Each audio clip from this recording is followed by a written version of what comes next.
Welcome back to our classes.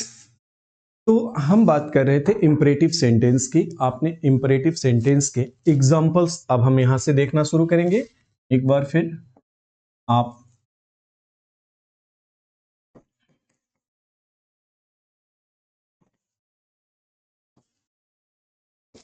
Indirect narration यहां पे मैं इंडिकेट कर दे रहा हूं। इंपरेटिव सेंटेंस इनडायरेक्ट नरेशन में तो यहां रूल नंबर 1 जो मैंने बताया उस पे आधारित एग्जांपल देखें। जैसे मैं कहूं कि ही सेड टू मी, उसने मुझसे कहा, ओके, स्टैंड अप, खड़े हो जाओ। अब आपको सेंस करना है कि इसमें अगर कोई कह रहा है किसी को स्टैंड अप तो सेंस क्या होगा। क्या वो रिक्वेस्ट कर रहा है, क्या वो सजेस्ट कर रहा है, या फिर वो कमांड दे रहा है। यही आपको रिश्तों में, किस रिश्ते में कौन सा सेंस चलता है, ये जनरल नॉलेज तो आपको रखना ही होगा। जैसे अगर कोई पिता अपने बच्चे से कहेगा तो वो किस भाव के तहत आएगा। डॉक्टर किसी पेशेंट को अगर कोई बात कहता है तो वो कौन सा सेंस इनहेरिट करेगा, ये आपको जज करना होता है। ये आपके व्यवहारिक ज्ञान पे, किताबी ज्ञान पे नहीं, व्यवहारिक ज्ञान पे निर्भर करेगा। आइए देखते हैं। तो he said to me stand up. अब इसको, क्योंकि स्टैंड अप आदेशात्मक भाव है, इसलिए सेड टू को ऑर्डर्ड में बदल देते हैं। For example, he ordered me. Comma, inverted comma के बदले मैंने पिछले वीडियो में बताया कि यहां पे कंजक्शन दैट नहीं प्रयोग होगा, यहाँ इफ या वेदर प्रयोग नहीं होगा, कोई WH नहीं होता है। यहाँ पे हम टू का प्रयोग करते हैं और फिर सिंपली वाक्य को एड ऑन कर लीजिए, टू स्टैंड अप। उसने मुझे आदेशात्मक स्वर में या आदेश देते हुए या खड़े होने का आदेश दिया। ये इस सेंटेंस का मीनिंग हुआ। I hope you can grab it fully. Now moving towards, अगर हम दूसरा एक एग्जांपल देखें, जैसे मैं कहूं कि Seema said to her younger brother.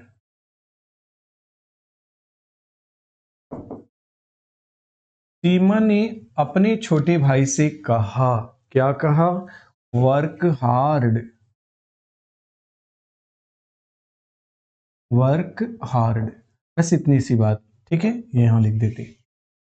तो सीमा अपने छोटे भाई को कठोर परिश्रम करने की आदेश दे रही है, या प्रार्थना करेगी, या सलाह देगी?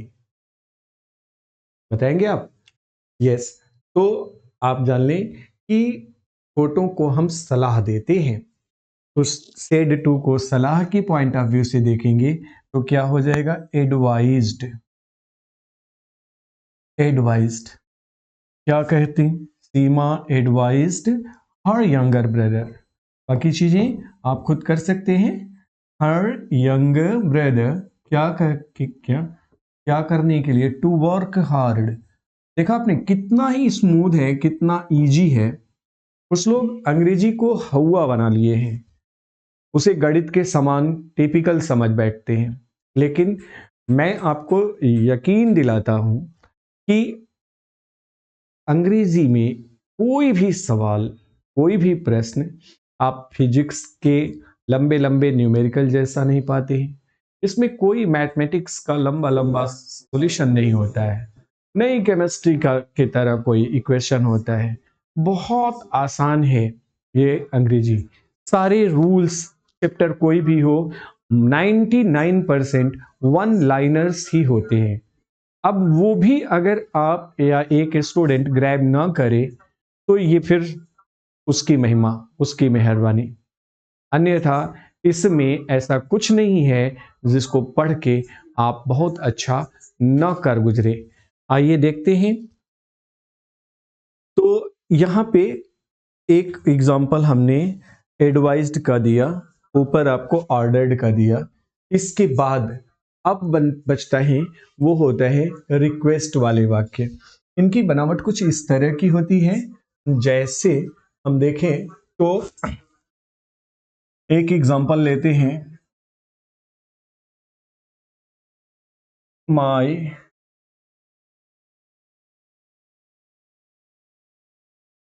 Servant said, comma inverted comma में जब आप देखेंगे, please pay my salary, please pay my salary. Okay, तो अब आप देखेंगे कि मेरे नौकर ने मुझसे कहा कृपया मेरा वेतन दीजिए, please pay my salary. Okay, कृपया मेरा वेतन दीजिए। अब नौकर और मालिक के बीच का रिश्ता जो होता है वो रिक्वेस्ट का होता है, ठीक है ना। वो रिक्वेस्ट ही कर सकता है, मालिक से आदेशात्मक स्वर में बात नहीं कर सकता है, न सैलरी देने के लिए सलाह कर दे सकता है। वो सिर्फ और सिर्फ रिक्वेस्ट करेगा। और रिक्वेस्ट वाले वाक्यों का अनुवाद करने के लिए माई सर्वेंट, आप ऐसे जाएंगे इसको लेके, my servant requested, okay, to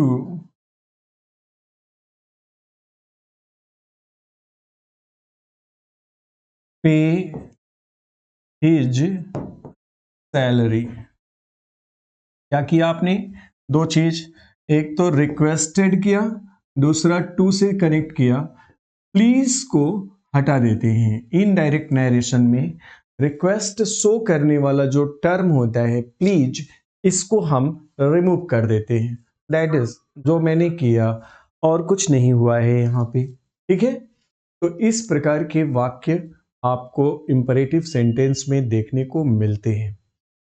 इस तरह के वाक्यों को एक और रूल से भी हम इनडायरेक्ट में बदलते हैं, ठीक है। इनको लेट का नियम भी कहते हैं। लेट के थ्रू भी ऐसे वाक्यों का कन्वर्जन होता है, ट्रांसफॉर्मेशन होता है। आइए एक आध उदाहरण से देखते हैं। जैसे मैंने कहा कि सुधा said to वसुधा, सुधा ने वसुधा से कहा, क्या कहा? अनु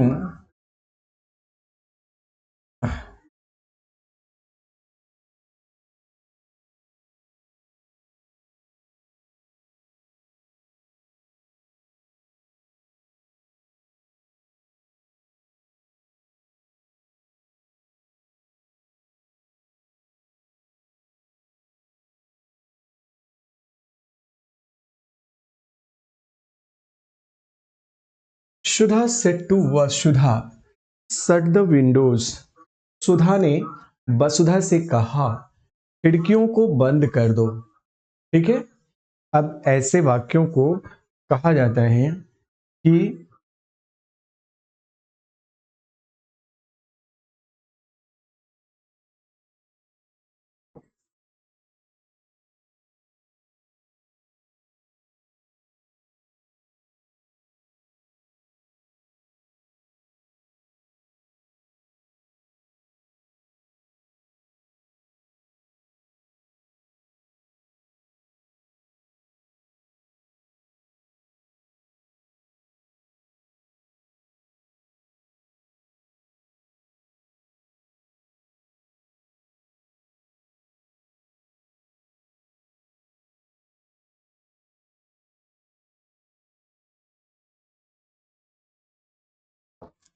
तो अब देखोगे, Sudha commanded Vasudha to shut the windows, Sudha ने वसुधा से कहा कि कृपया खिड़कियों को बंद कर दो, to shut the windows. Okay, आते हैं नेक्स्ट। जो इंपरेटिव में चौथा पार्ट होता है ना, सिंपल सेंटेंस में, वो होता है ऑप्टेटिव सेंटेंस।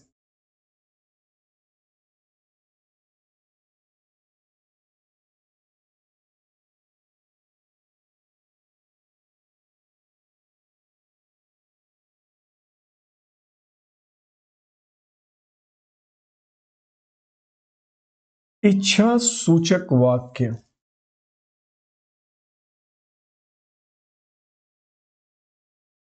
इच्छा सूचक वाक्य क्या होते हैं? तो सबसे पहले तो इनका डेफिनेशन आपको पता होना चाहिए और वो समझ लीजिए कि इच्छाएं आमतौर पे व्यवहारिक भाषा में कही जाती हैं कि मनुष्य की इच्छाएं अनंत होती हैं, है ना। एक इच्छा पूरी होती है तब तक दूसरी इच्छा, दूसरी पूरी किया किसी तरह तब तक मन में तीसरी इच्छा आ जाती है। इसलिए सुखी जीवन के लिए बड़े बुजुर्ग और अनुभवी लोग बताते हैं कि इच्छाओं पर विवेक का लगाम या पहरा होना ही चाहिए। अब बात करते हैं व्याकरण की। व्याकरण में इच्छाओं को दो भागों में डिवाइड किया गया है। एक को पॉजिटिव ऑप्टेशन बोलते हैं, यानी कि सकारात्मक अथवा शुभ दर्शाने वाली, शुभ भावना को दर्शाने वाली इच्छाएं। और दूसरी होती हैं निगेटिव ऑप्टेशंस। निगेटिव ऑप्टेशंस से क्या कहना, क्या आशय होता है, जिनमें नकारात्मक भाव या अभिशाप, दुर्भावना आदि कैरी फॉरवर्ड होते हैं, उनको हम निगेटिव ऑप्टेशन कहते हैं। और जिनमें पॉजिटिव सेंस होता है, बेस्ट विशेष होती हैं, उनको पॉजिटिव ऑप्टेशन कहते हैं। दोनों की पहचान में एक कॉमन अंतर है। जो पॉजिटिव यानी अच्छाई दर्शाने वाली, अच्छी भावनाओं को कैरी करने वाले सेंटेंस होते हैं, उनकी शुरुआत आमतौर पे दो वर्ड से होती है। इंडिकेटिव वर्ड मे का प्रयोग किया जाता है अथवा विश का। ये आप भी परिचित हैं, बचपन से अब तक प्रति अवसर पे, शुभ अवसर पे प्रत्येक वर्ष आप अपने दोस्तों को, अपने परिवार के सदस्यों को विश करते होंगे। जैसे अभी wish you happy new year, wish you happy Holi, wish you happy Diwali कहते होंगे। या फिर मे का प्रयोग करके कहते हैं कि मे यू लीव लॉन्ग, भगवान करे आप दीर्घायु हों। Isn't it? इस प्रकार के वाक्य तो प्रयोग करते हैं। मे गॉड ब्लेस यू, ईश्वर आप पे कृपा करे, मेहर करे। ऐसे वाक्यों का जो आप प्रयोग करते हैं मे और विश से, इन्हीं को हम पॉजिटिव ऑप्टेशन वाले वाक्य कहते हैं। अब बात कर रहे हैं, हमको इन्हें इनडायरेक्ट के ट्रैक पे दौड़ाना है, ठीक। तो इनडायरेक्ट के ट्रैक पे पॉजिटिव ऑप्टेशन वाले, सकारात्मक भाव वाले या शुभ कामना का संदेश देने वाले वाक्यों को कैसे ट्रांसलेट किया जाता है, इसे लिख के देखते हैं। जैसे एक एग्जांपल लेते हैं। My friend said,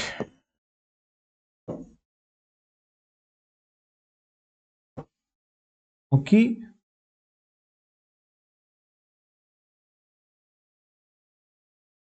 comma inverted comma में, may you leave long.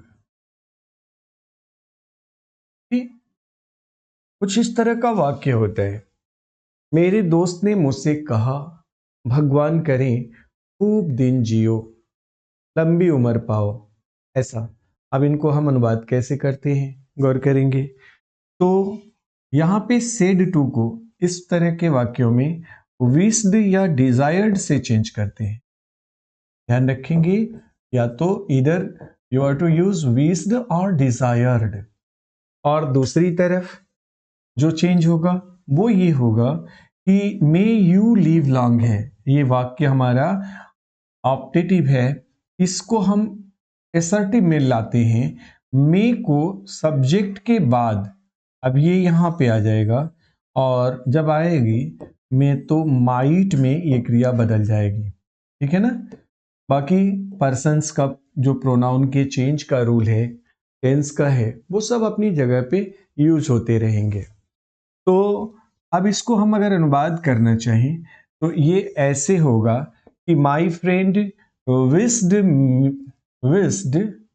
That, अब यहां पे पुनः असर्टिव की तरह कंजक्शन दैट का प्रयोग हो रहा है, दैट। अब मी का सब्जेक्ट रूप, अब गौर करेंगे, यू है तो ये ऑब्जेक्ट के हिसाब से बदलेगा, तो मी का सब्जेक्टिव केस यानी नॉमिनेटिव केस आई होता है, दैट आई। मे का माइट होता है, माइट लीव लॉन्ग।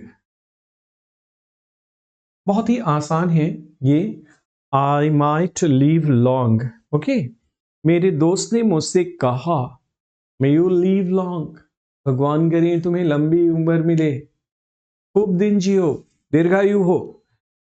तो my friend wished that I might leave long, कि मेरी उम्र लंबी हो। ये छोटा सा आपने किया क्या, गौर करो, आपने सेड टू को विश्ड में बदला, चेंज नंबर 1।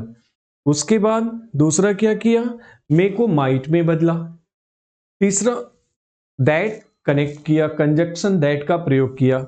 और चौथे नंबर पे आप जो कुछ भी सेंटेंस का मोड था उसको असर्टिव मोड में ला दिया, सब्जेक्ट के बाद माइट का प्रयोग किया। ओके, इसी तरह अगर विश रहे, जैसे एक एग्जांपल देखिए, she said wish you a happy birthday.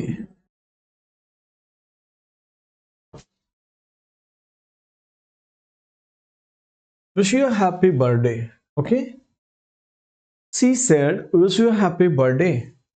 उसने कहा कि मैं आपके जन्मदिन की शुभकामना देती हूं, आपका जन्मदिन मुबारक हो। ऐसे वाक्यों को आप पॉजिटिव ऑप्टेशन के रूल्स के अकॉर्डिंग जब कन्वर्ट करते हो तो विश को, अब इस डिजायर्ड जो लिख रहे थे अथवा विश्ड में ऑलरेडी विश है तो इस सेड को विश्ड में बदल देते हैं, तो she wished, okay, she wished happy birthday. Okay, you, अब ये जो यू है, she wished me a happy birthday. Simple तरीका है उसी बात को कहने का कि उसने मुझे मेरे जन्मदिन पर शुभकामना दिया। Simply, she wished me a happy birthday. ये हो गया ऑप्टेटिव सेंटेंस का फर्स्ट फेज, पॉजिटिव ऑप्टेशन वाला। नेक्स्ट हम बढ़ते हैं, moving towards the next one. आप देखेंगे तो दूसरा होता है वो है नेगेटिव ऑप्टेशन। नेगेटिव ऑप्टेशन,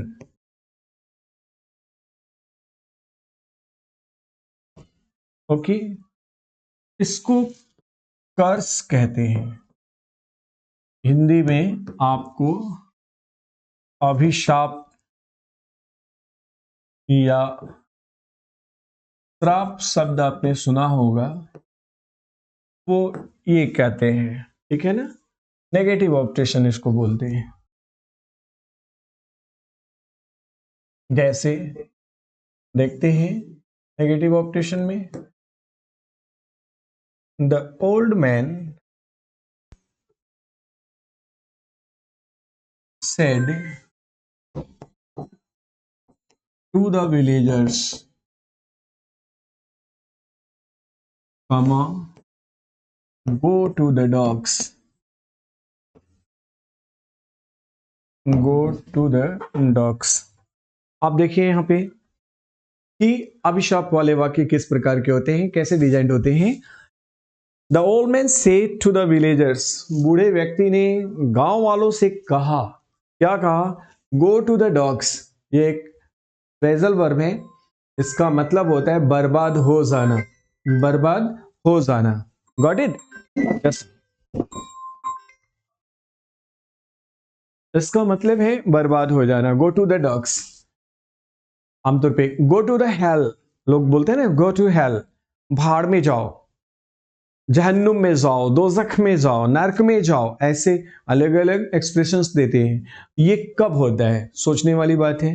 तब होता है जब हम किसी से रुष्ट होते हैं किसी भी प्रकार से, तब इसका प्रयोग करते हैं। ओके, अभिशाप तब देते हैं। अब ऐसे वाक्यों को कैसे डील करते हैं? देखिए, ये गो टू डॉग्स लिखा है, गो वर्ब है।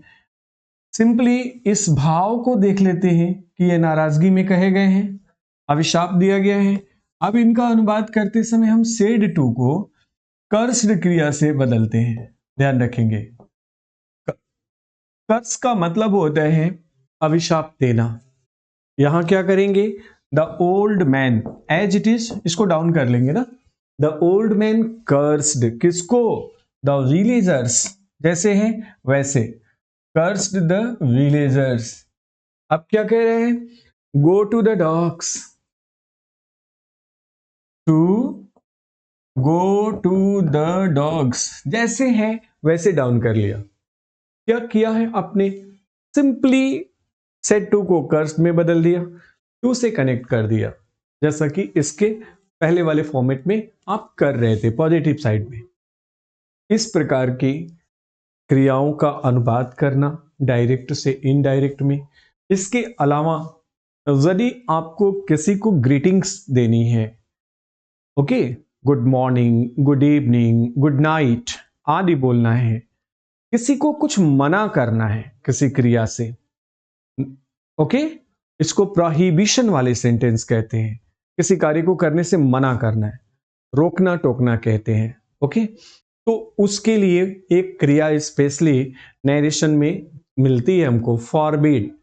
फॉरबिड क्रिया का मतलब होता है फॉरबिड, फॉरबिड, फॉरबिडन, ये इसका रूप होता है, यानी मनाही वाले वाक्य जिसमें किसी काम को करने से ऑलरेडी मना किया गया है। या तो हम इसको डू नॉट से, जैसे मैं कहूं कि my father said to me, मेरे पिताजी ने मुझसे कहा, डू नॉट गो आउटसाइड, बाहर मत जाओ, बाहर बहुत भीड़ है, बाहर मौसम खराब है, ऐसे डू नॉट गो आउटसाइड। तो मेरे पिताजी ने मुझे मना किया।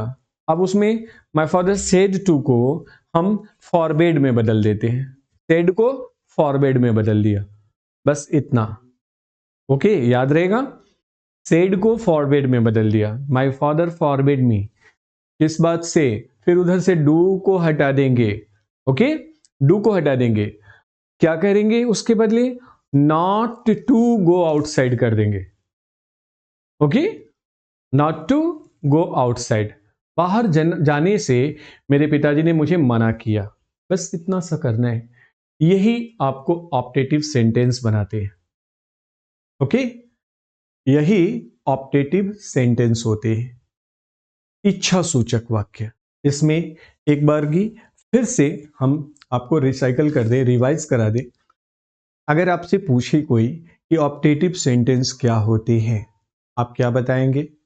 सबसे पहले तो इसका डेफिनेशन आपको देना चाहिए कि those sentences which carry the sense of positive and negative optations are called optative sentence.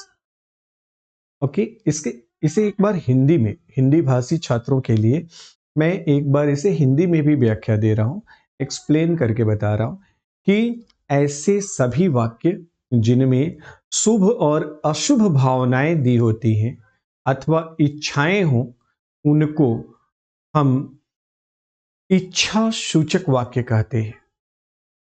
इच्छा सूचक वाक्य कहते हैं, इसमें कोई आपको कंफ्यूजन नहीं होना चाहिए, इजंट इट? अब दो प्रकार की है, अगर सकारात्मक भावना है, शुभ भावना है, शुभ कामना है, जैसे भगवान करे आपकी नौकरी लग जाए, यानी कि ये एक गुरु का अपने शिष्यों के प्रति अच्छी भावना है।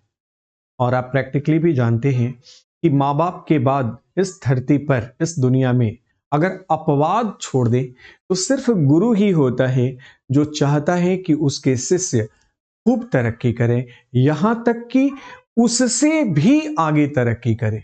अन्य कोई भी आपसे ये चीज नहीं कहेगा, न रखेगा ये भाव, चाहे वो भाई ही क्यों ना हो, चाहे वो मित्र ही क्यों ना हो, 99.9 यही 99 परसेंटाइल यही देखने को मिला है परसेंटेज कि सभी लोग आपसे चाहे वो बाह्य रूप से कितना भी अपनापन जताएं, आंतरिक रूप से वो आपसे रस रखते हैं, वो आपसे दुराव रखते हैं, वो आपके शुभेच्छु नहीं होते हैं।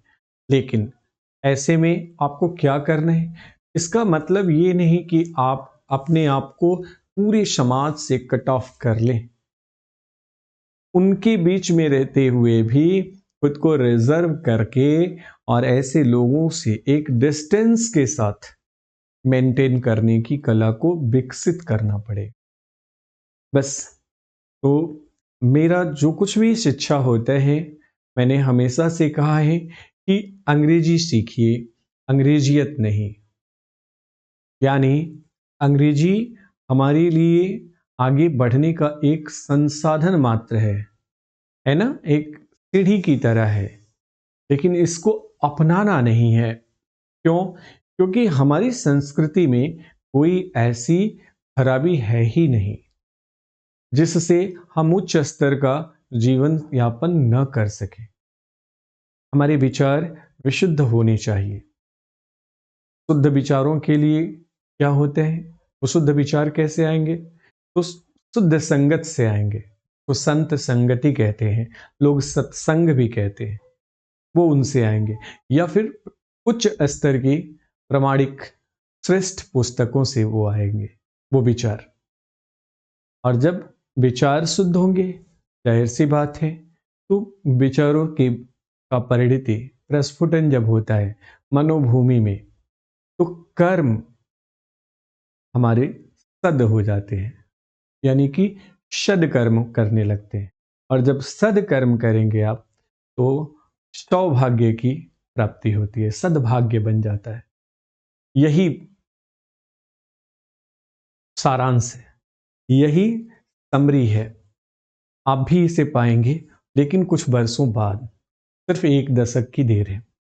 उसके बाद आप में से भी अधिकांश लोग मेरी इस बात से सहमत होंगे। आइए, मैंने कहा कि ऑप्टेटिव सेंटेंस बेसिकली कॉन्सेप्ट को जान लीजिए। शुभ और अशुभ भावनाओं को कहते हैं। शुभ भावनाएं जो भी व्यक्ति आपके प्रति रखता है वो कैसे व्यक्त करेगा? तो मैं अथवा अवश्य से। और अशुभ डायरेक्ट बुरी चीज में समय नहीं लगता है। मकान को गिराना हो तो सिर्फ 1 दिन काफी है, लेकिन बनाने में 1 साल लगा था। गौर करिएगा। तो उसमें डायरेक्ट वही जो प्रैक्टिकल रूल है, मैं तो उन्हीं से कनेक्ट करके सारे एग्जांपल्स देता हूं जो मेरे आसपास घटित होते हैं। जैसे लोगों का आचरण मैं देखता हूं, मैं मेरी सोसाइटी में, मैं उन्हीं से सारी चीजें कैच कर लेता हूं, और वही चीज मैं अपने स्टूडेंट्स को प्रेजेंट करता हूं जो फिल्टर होके मेरे पास पहुंचे हैं, है ना, फिल्टर्ड आइडियाज, ताकि उन आइडियाज की लाइट में आपके करियर का जो पाथ है, उसका जो डार्कनेस वाला फेज है, पोर्शन है, वो समाप्त हो जाए। आप ईमानदारी से, डेडिकेशन के साथ अगर चीजों को फॉलो कर रहे हैं, तो आई डोंट थिंक कि आपको किसी भी प्रकार का आगे चल के कोई प्रॉब्लम या कोई इशू आने वाला है इससे संबंधित।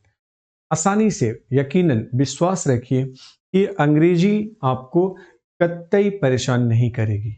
हाँ, लेकिन इसके लिए पर्याप्त समय आपको देना होगा। अगर आप सोचते हैं कि 10 दिन में, 15 दिन में, 20 दिन में आप इतना जान जाएं कि आप टॉप कर जाएं परीक्षा को, तो ये मैं एश्योर नहीं कर सकता।